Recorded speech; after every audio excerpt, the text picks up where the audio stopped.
عزیز ساتھیوں، بزرگوں، دوستوں، اللہ رب العزت کا قانون اور دستور رہا ہے کہ اللہ رب العزت نے انسانیت کی رہنمائی، انسانیت کو سیدھا رستہ دکھانے کے لیے اپنے برگزیدہ بندے انبیاء کرام علیہ الصلاۃ والسلام کا سلسلہ جاری فرمایا تھا۔ اب اللہ کا قانون یہ رہا ہے کہ جب ایک نبی آ جاتا اور اس نبی کے جب جانے کا وقت آتا اور وہ نبی چلا جاتا اور دوسرا نبی آ جاتا، تو اس جانے والے نبی کے چلے جانے کے بعد اس کی تمام باتیں، تمام شریعت، تمام احکامات منسوخ کر دیے جاتے تھے۔ اب جب نیا نبی آتا پھر وہ نئی بات، نئی شریعت اور نئے احکامات لے کے آتا اور ان کی بات کو مانا جاتا۔ اسی طرح سلسلہ شروع ہوا اور آخر میں میرے اور آپ کے پیارے پیغمبر حضور محمد مصطفیٰ صلی اللہ علیہ وسلم دنیا کے اندر تشریف لائے۔ اللہ رب العزت نے اپنے حبیب کو کامل، مکمل، احسن، اتمم نبی بنا کے بھیجا، اور حضور کے آنے کے بعد پچھلی تمام شریعتیں، تمام احکامات، سب کے سب کو اللہ رب العزت نے منسوخ کر دیا۔ اب قیامت تک کے لیے بات مانی جائے گی، اب قیامت تک کے لیے کامیابی کا رستہ، اب قیامت تک کے لیے رشد و ہدایت اگر کسی کی ذات اور شخصیت ہے تو وہ محمد مصطفیٰ صلی اللہ علیہ وسلم کی ہے۔ آپ کے علاوہ نہ کسی کے دین کو مانا جائے گا، نہ کسی کی شریعت پر عمل کیا جائے گا، نہ کسی نبی کی بات کو مانا جائے گا۔ میں ضمناً بات عرض کرتا چلوں کہ حضور کے سامنے حضرت عمر رضی اللہ تعالیٰ عنہ تورات کی کتاب پکڑ کر تلاوت کر رہے تھے۔ حضور سامنے سے گزرے، حضور نے دیکھا، آپ نے پوچھا کہ عمر کیا پڑھ رہے ہو؟ تو حضرت عمر رضی اللہ تعالیٰ عنہ نے فرمایا حضور تورات پڑھ رہا ہوں۔ حضور نبی کریم صلی اللہ علیہ وسلم کے چہرے اقدس کا رنگ تبدیل ہو گیا۔ آپ نے فرمایا عمر آپ بھی ایسے کرتے ہو؟ حضرت عمر نے جا کر کے حضور سے پوچھا حضور کیوں، کیا ہوا؟ ہم قرآن کو بھی مانتے ہیں، ہم تمام انبیاء کو مانتے ہیں، قرآن کے احکامات کو بھی مانتے ہیں، لیکن میں نے صرف مطالعے کے لیے، پڑھنے کے لیے، علم حاصل کرنے کے لیے، نالج حاصل کرنے کے لیے تورات کو اٹھایا اور پڑھ رہا تھا۔ حضور نے غصے کا اظہار فرمایا اور فرمایا عمر میرے آنے کے بعد اب نہ کسی نبی کی کتاب چلے گی، نہ کسی نبی کی بات چلے گی۔ اب بات پر عمل کیا جائے گا تو وہ صرف اور صرف محمد مصطفیٰ صلی اللہ علیہ وسلم کی شریعت اور حضور کی کتاب قرآن پاک پر عمل کیا جائے گا۔ اب حضور کے آنے کے بعد جب سب چیزیں منسوخ ہو گئیں، لیکن کچھ چیزیں اللہ رب العزت نے حضرت ابراہیم علیہ السلام اپنے پیارے نبی حضرت ابراہیم خلیل اللہ کی کچھ عادات کو، کچھ احکامات کو، کچھ عادتوں اور طریقوں کو اللہ نے حضرت محمد مصطفیٰ صلی اللہ علیہ وسلم کے دین میں بھی باقی رکھا، اور ان میں سے ایک چیز وہ کیا ہے جی؟ قربانی۔ قربانی کرنا۔ آج 10-20 دن پہلے میں نے اس موضوع کو اس لیے بھی چنا ہے، اس لیے کہ پچھلے سال جب اس موضوع پہ بات اینڈ پہ ہوئی تو کچھ ساتھیوں نے یہ ضرور کہا تھا کہ کاش آپ یہ بیان تھوڑا پہلے کر لیتے، اور اسی لیے میں نے حج کا جمعہ پچھلے جمعے پڑھا دیا کہ حج کے احکامات اور حج کی جو فضیلتیں ہیں۔ تو حضرت ابراہیم علیہ السلام کی ایک سنت جسے قربانی کہتے ہیں اللہ نے اپنے حبیب کے دین میں بھی باقی رکھی، میں اور آپ کرتے ہیں۔ یاد رکھیے گا اللہ رب العزت نے ہمیں کچھ عبادتیں جسمانی دی ہیں، اللہ نے ہمیں کچھ عبادتیں مالی دی ہیں، اللہ رب العزت نے ہمیں کچھ عبادتیں زبانی دی ہیں، اور ان عبادتوں میں سے ایک عبادت وہ قربانی کرنا ہے۔ اور قربانی کرنا ایک ایسی عبادت ہے کہ جس پر عقل کی بالکل بھی نہیں چلتی۔ ہر کام کی حکمت اللہ رب العزت نے بتلائی، لیکن جب قربانی کی بات آئی تو اللہ رب العزت نے فرمایا بس میرا حکم ہے، بات ختم ہے، میں نے حکم دے دیا ہے کہ جانور کو ذبح کرنا ہے، قربانی کرنی ہے، بس جب میرا حکم آ گیا اب اپنی عقل کے گھوڑے نہیں دوڑانے۔ کیسے کہ آج سے کچھ عرصہ پہلے منکرین حدیث نے اس بات کو بہت زیادہ آگے چلایا اور پھیلایا، کیا کہ قربانی کا کوئی فائدہ نہیں ہے، گوشت ضائع ہوتا ہے، کیونکہ فریج بھی نہیں تھے، اتنی بڑی سطح کے اوپر جو ہے نا جانور ذبح ہوتے ہیں، اس کا کوئی فائدہ نہیں۔ اچھا جی وہ گوشت ضائع ہوتا ہے، اس کا کوئی فائدہ نہیں، لیکن علماء کرام نے کیا فرمایا کہ ہم نے یہاں پر عقل کو نہیں ماننا، ہم نے یہ دیکھنا ہے کہ اللہ رب العزت کا حکم ہے، اور ایسے پیارے اور ایسے عاشق کی ادا ہے کہ اگر رب نے فرمایا جاؤ بیٹا قربان کرنا ہے تو انہوں نے یہ نہیں کہا کہ یا اللہ آپ کو راضی کرنے کے لیے اور عبادتیں بڑی ہیں، سجدہ کر لیتا ہوں، صدقہ خیرات کر لیتا ہوں، اور عبادتیں کر کے آپ راضی ہو جائیں گے راضی کر لیتا ہوں، لیکن نہیں، اللہ کا حکم آ گیا، اب بیٹے کو پکڑا اور جا کر کے ذبح کرنا شروع کر دیا۔ یہ ایک ایسی عبادت ہے کہ جس پر عقل کی بالکل بھی نہیں ماننی، بس رب کا حکم ہے اور کرنی ہی کرنی ہے، چاہے جتنی مرضی لوگ رکاوٹیں ڈالیں۔ آج کل لوگوں نے یہ بھی شوشے چھوڑے ہوئے ہیں کہ جی فلاں غریب کی بیٹی بیٹھی ہوئی ہے، قربانی کرنے کی بجائے یہ پیسے اس کو دے دیں تاکہ وہ غریب اپنی بیٹی کی شادی کر لے۔ جی قربانی کرنے کا کیا فائدہ ہے؟ گوشت سارا سال کھاتے ہیں اور ہر غریب امیر کھاتا رہتا ہے، ان پیسوں سے ٹھنڈے پانی کا کولر لگا لیں تاکہ مسلمان وہاں پہ پانی پیئے۔ اور اللہ کی قسم یہ باتیں جیسے ہی ذی الحجہ کا چاند نظر آتا ہے اس وقت کرنی شروع ہو جاتے ہیں۔ پورا سال 2-3 لاکھ کے موبائل لے لیتے ہیں، اس وقت غریب کی بیٹی نظر نہیں آتی، اس وقت ٹھنڈے پانی کے کولر لگانے نظر نہیں آتے، اس وقت دوسرے رفائی کام نظر نہیں آتے، لیکن جب قربانی کا نام آتا ہے، جب قربانی کا مہینہ آتا ہے، اس وقت غریب کی بیٹیاں بھی نظر آ جاتی ہیں، اس وقت رفائی کام بھی نظر آ جاتے ہیں، اس وقت دوسرے کام بھی نظر آ جاتے ہیں۔ کیوں؟ اس لیے کہ سنت ابراہیمی کو چھوڑ کر کے کیا کیا جائے؟ دوسرے کام کیا جائے۔ یہ کیا ہے؟ یہ صرف اور صرف شیطان کا دھوکہ ہے، شیطان کا فراڈ ہے جو وہ ہمیں کسی نہ کسی طریقے سے بہکانا چاہتا ہے۔ اور یاد رکھیں اس قربانی کی تاریخ یہ حضور کے زمانے سے نہیں ہے، یہ حضرت ابراہیم کے زمانے سے نہیں ہے، اللہ رب العزت نے قربانی حضرت آدم سے شروع کی ہے، جس کی جتنی یاد رکھیں قربانی کا لفظ قرب سے نکلا ہے۔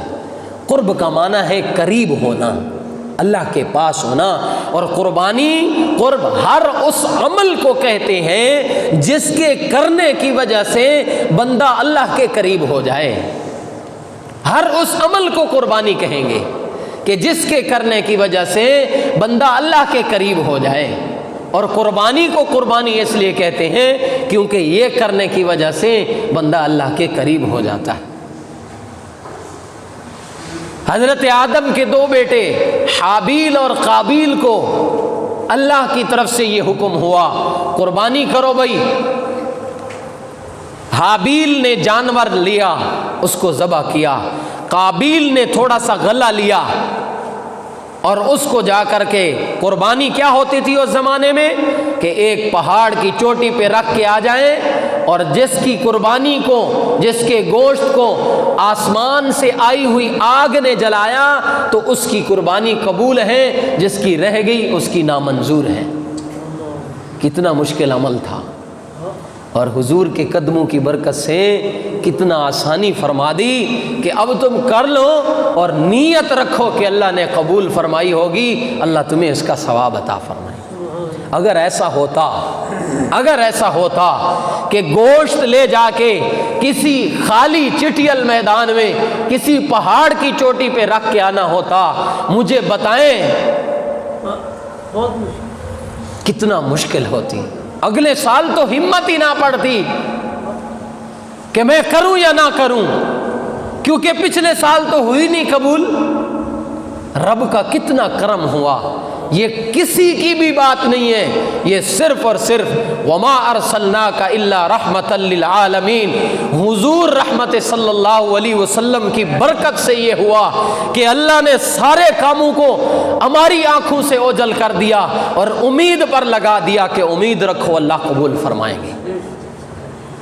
تو حضرت حابیل اور قابیل کی قربانی کا حکم آیا، حابیل نے جانور ذبح کیا، قابیل نے غلہ اٹھایا، اللہ رب العزت نے حابیل کی قربانی کو قبول کیا، قابیل کی قربانی کو نہیں قبول کیا۔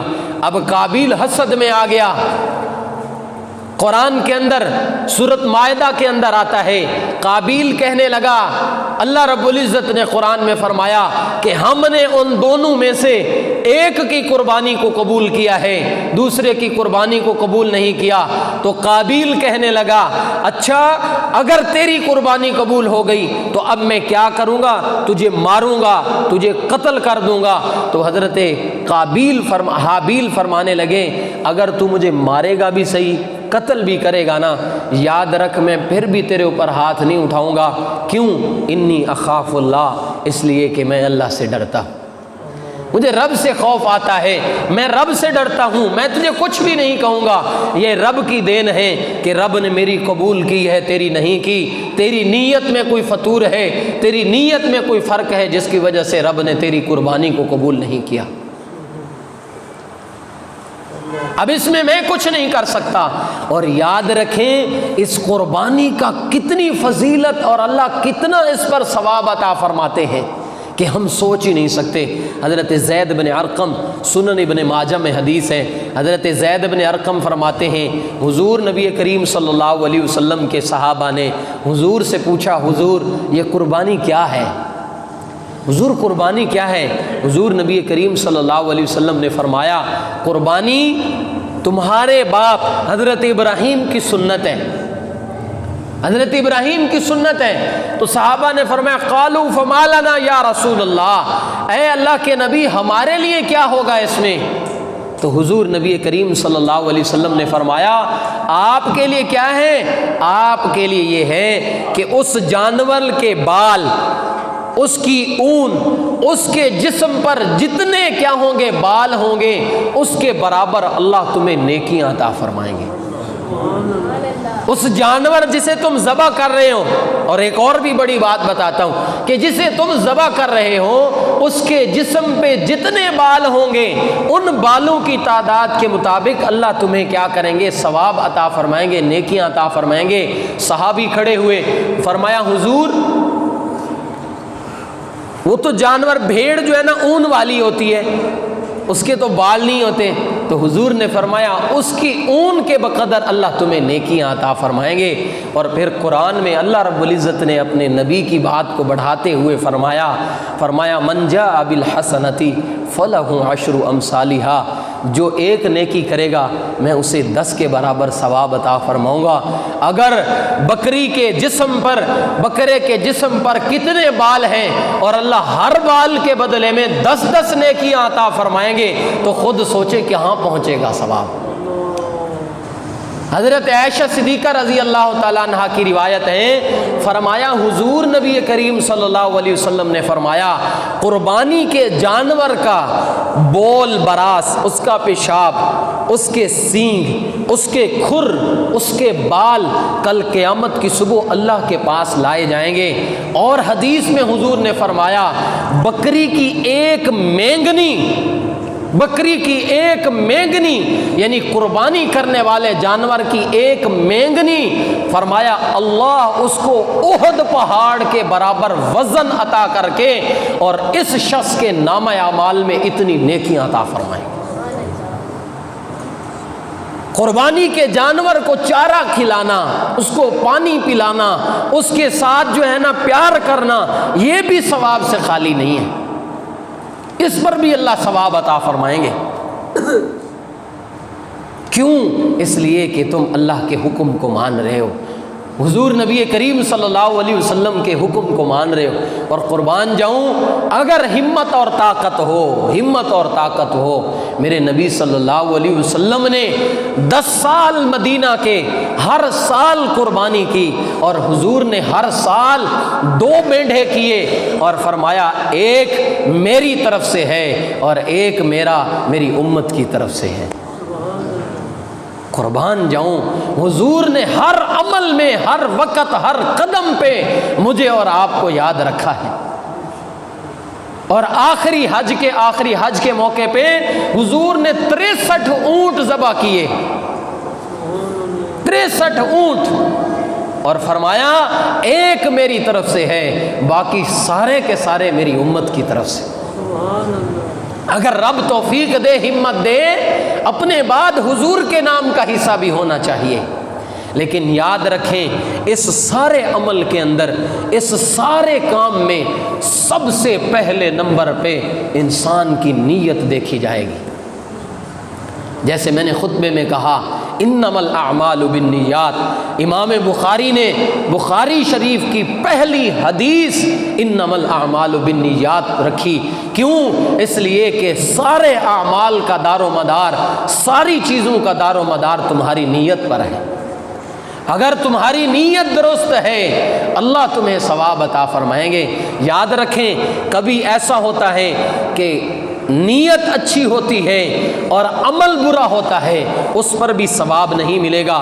نیت تو اچھی ہے کہ میں قربانی کر رہا ہوں، غریبوں کو جو ہے نا گوشت پہنچے گا، لیکن رشوت لے رہا ہے جی، رشوت کے پیسے لے کے جی اس سے قربانی لے گا، کیا اس سے قربانی قبول ہوگی؟ کبھی بھی نہیں ہوگی، چاہے نیت اچھی ہے۔ جاگ چور بھی رہا ہوتا ہے، جاگ چوکیدار بھی رہا ہوتا ہے۔ چوکیدار کی نیت حفاظت کرنی ہوتی ہے، اس کی نیت ڈاکہ ڈالنا ہوتا ہے۔ جاگ دونوں رہے ہیں، دونوں کو جو ہے نا یہ ہو رہا ہے، لیکن ثواب چوکیدار کو ملے گا، اس کو سزا ملے گی، کیونکہ اس کی نیت نہیں ٹھیک، اس کی نیت غلط ہے۔ اس لیے نیت کا بہت بڑا یہ ہے۔ اور یاد رکھیں، جس کی نیت ٹھیک ہوتی ہے، امام بخاری نے اور تفسیر ابن کبیر کے اندر امام ابن کبیر رحمۃ اللہ علیہ نے ایک حدیث لکھی، اور امام بخاری نے بھی اس واقعے کو حضور نبی کریم صلی اللہ علیہ وسلم نے ارشاد فرمایا کہ بنی اسرائیل میں 2 لوگ تھے۔ ایک آدمی کو کچھ پیسوں کی ضرورت پڑ گئی، اس نے دوسرے سے کہا مجھے 1000 دینار دے دیں ادھارے اور میں آپ کو فلاں وقت پہ واپس کر دوں گا۔ تو اس شخص نے کہا کہ اگر آپ کو 1000 دینار چاہیے تو اس پر کوئی گواہ لے آؤ۔ اس نے کہا گواہ اللہ کی ذات ہے، اللہ کے علاوہ اور میرے پاس کوئی بڑا گواہ نہیں ہے۔ اچھا، اس نے کہا اس پر کوئی ضامن دو، اس پر کوئی ضامن دو۔ انہوں نے کہا جی ضامن بھی اللہ کی ذات ہے، میرے پاس اور کوئی ضامن نہیں ہے۔ اچھا، اس نے وہ خوش ہوا آدمی کہ اللہ کی ذات کو اس نے ہر کام میں آگے کیا، اس نے اس کو 1000 دینار دے دی۔ فلاں موقع پہ میں آپ کو واپس کروں گا، یہ دریا گزرتا ہے، آپ فلاں جگہ پہ آ جائیے گا، میں ادھر سے دوسری سائڈ پہ آ جاؤں گا، آپ کو آپ کے پیسے واپس کروں گا۔ حضور نبی کریم صلی اللہ علیہ وسلم نے فرمایا جب وقت مقرر آیا، وہ آدمی پیسے لے کے جانے لگا، جب دریا کے کنارے پہنچا، اس شخص کو کوئی بیڑی، کوئی کشتی نہیں ملی کہ جس کی وجہ سے وہ بیٹھیں اور بیٹھ کر کے وہاں پہنچیں۔ اب وہ آدمی بڑا پریشان، کیونکہ اس کی نیت ٹھیک تھی کہ میں نے وعدہ کیا، اللہ کو جو ہے نا ضامن بنایا تھا، میں نے اس کو پیسے پہنچانے ہیں، میں نے پہنچانے ہی پہنچانے ہیں۔ اب کیا کروں؟ اب وہ ہے تو نہیں، کوئی راستہ ہی نہیں ہے جانے کا، اب کیا کروں؟ اس کو ایک لکڑی نظر آئی، حضور نے فرمایا اس نے وہ لکڑی لی اور لکڑی کے اندر وہ 1000 اشرفیاں ڈال کر کے سمندر کے دریا کے سپرد کر دیں اور نیت کی کہ یا اللہ تو جانتا ہے کہ میں نے یہ پہنچانے تھے لیکن میں نہیں جا سکا، میرے اللہ میری نیت ٹھیک تھی، میں یہ چاہتا ہوں اگر وہ آدمی وہاں آیا ہے تو اس کو وہ پہنچا دے، اگر نہیں تو میں دوبارہ کوشش کروں گا یہ اس کو پہنچانے کی۔ فرمایا یہ آدمی پریشانی کے عالم میں گھر گیا۔ اب وہ دوسری سائڈ پہ کھڑا انتظار کر رہا تھا کہ میرے اس دوست نے فلاں وقت پہ وعدہ کیا تھا کہ میں آؤں گا آج، لیکن وہ آیا نہیں۔ شام ہو گئی، شام کو جب وہ اداس ہو کے جانے لگا، اس نے دریا کے اندر دیکھا ایک لکڑی ہے، اس نے کہا چلو لکڑی مل گئی، اس کو جا کے توڑوں گا، آگ جلاؤں گا، کھانا پکاؤں گا۔ اس کو پکڑ لیا، جب گھر لے کر کے گیا، حضور نبی کریم صلی اللہ علیہ وسلم نے فرمایا اس آدمی نے لکڑی کو توڑا، جیسے ہی توڑا تو وہ شرفیاں ٹھن ٹھن کر کے نیچے گری اور اس نے وہ لیں، لے کر کے خوش ہو گیا کہ یہ کیا ہے۔ کچھ عرصے کے بعد وہ آدمی 1000 اشرفیاں لے کے پھر اس کے پاس آیا اور کہا کہ بھائی میں معذرت چاہتا ہوں، فلاں وقت پہ میرا آپ کے ساتھ وعدہ تھا، یہ آپ کی 1000 اشرفیاں اس وقت میں آیا، میرے پاس پہنچی، میں پہنچ نہیں سکا کسی وجہ سے، لہذا آپ یہ لے لیجئے۔ وہ ہنسا اور مسکرایا اور مسکرا کر کے کہنے لگا آپ اپنی یہ 1000 اشرفیاں لیں اور واپس لے جائیں، مجھے میری اشرفیاں مل گئیں۔ اس نے کہا میں نے ایسے بھیجی تھیں، اس نے کہا اللہ رب العزت نے وہ میرے تک پہنچا دی۔ کیوں؟ اس لیے کہ ان دونوں کی نیت ٹھیک تھی، نیت درست تھی، اللہ نے مدد فرمائی۔ آج نیتیں خراب ہیں، لیتے ہیں جانور 2 لاکھ کا، لوگوں میں جو ہے نا واہ واہ مچانے کے لیے ہم نے جی 5 لاکھ کا بیل لیا ہے، ماشاءاللہ جی چودھری صاحب نے اتنی بڑی قربانی دی، فلاں صاحب نے اتنی بڑی قربانی دی، جی حاجی صاحب نے کمال کر دیا جی، اتنا بڑا بیل جو ہے نا دیا ہے۔ اگر آپ کی واہ واہ کے لیے آپ نے قربانی کی تو حضرت عبداللہ ابن عباس فرماتے ہیں حضور نبی کریم صلی اللہ علیہ وسلم نے فرمایا جس نے کوئی عمل لوگوں کے دکھاوے کے لیے کیا، کل قیامت کی صبح پوری خلقت کے سامنے اللہ اس کے نامہ اعمال کو کھول کے رکھ دیں گے۔ کیوں؟ اس لیے کہ وَحُصِّلَ مَا فِي الصُّدُورِ، وہ رب سینے کے بھیدوں کو بھی جانتا ہے کہ تیری نیت کیا تھی، تیرا طریقہ کیا تھا، کہ تو نے کس لیے یہ کیا۔ اس لیے میرے بھائیوں بزرگوں دوستوں، آج کا صرف اور صرف سبق یہی ہے کہ ہم نے قربانی کرنی ہے، اور قربانی کس پر واجب ہے؟ جس پر زکوٰۃ واجب ہے اس پر قربانی ہے، وہ قربانی کرے، اور جس کو طاقت ہے وہ 2 کرے، ایک اپنے نام کی اور اپنے حضور نبی کریم صلی اللہ علیہ وسلم کے نام کی، والدین کے نام کی بھی کر سکتے ہیں، لیکن یاد رکھیں قربانی کا جانور لینے سے پہلے قربانی کے آنے سے پہلے اپنی نیتوں کو ٹھیک کر لیں، اپنی نیتوں کو صاف کر لیں۔ نیت ٹھیک ہو گئی، اگر ایک پتی بھی ڈالی، ایک حصہ بھی ڈالا، اللہ پوری قربانی کا ثواب عطا فرمائیں گے۔ اگر نیت ٹھیک نہ ہوئی، لاکھوں جانور ذبح کر لیں، لوگوں کے واہ واہ تو ملے گی، اللہ کی طرف سے کوئی عمل اور کوئی ثواب نہیں ملے گا۔ اس لیے آج کا خلاصہ